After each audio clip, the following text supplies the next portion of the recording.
بسم اللہ الرحمن الرحیم۔ میں ہوں عنایت اللہ کاشف ایڈوکیٹ اور آپ دیکھ رہے ہیں لیگل انفارمیشن۔ درخواست ضمانت قبل از گرفتاری کہاں دائر کی جا سکتی ہے؟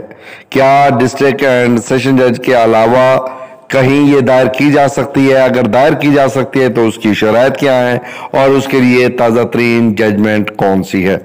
اس سے پہلے کہ میں اپنے موضوع کی جانب بڑھوں، آپ سے وہی صدا کے چینل کو سبسکرائب کر لیجئے، بیل آئیکن کو پریس کر لیجئے، ویڈیو کو شیئر کر دیجئے۔ تو بڑھتے ہیں آج کے موضوع کی جانب۔ درخواست ضمانت قبل از گرفتاری جناب ڈسٹرکٹ اینڈ سیشن جج کے پاس دائر کی جا سکتی ہے، اور بنیادی فورم جو ہے اس کا وہ سیشن ڈویژن ہی ہے، اور اس کے بعد یہ درخواست ضمانت قبل از گرفتاری براہ راست ہائی کورٹ میں بھی دائر کی جا سکتی ہے، لیکن اس کے لیے کچھ شرائط ہیں۔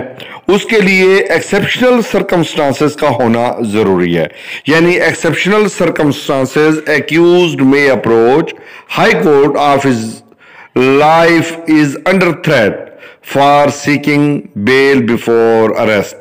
ٹھیک ہے جی، اگر ایکسیپشنل حالات ہوں تو پھر یہ بیل براہ راست ہائی کورٹ میں دائر کی جا سکتے ہیں۔ اس کے لیے جو ججمنٹ ہے 2021 MLD 1702B، تو یہ اس کے لیے بہت ہی بنیادی ججمنٹ ہے جو میں نے آپ کے سامنے رکھی ہے، اور اس کے لیے ایکسیپشنل سرکمسٹانسز کا ہونا ضروری ہے، یعنی سیشن جج کے علاوہ یہ بیل جو ہے وہ ہائی کورٹ کے جج کے روبرو بھی دائر کی جا سکتی ہے۔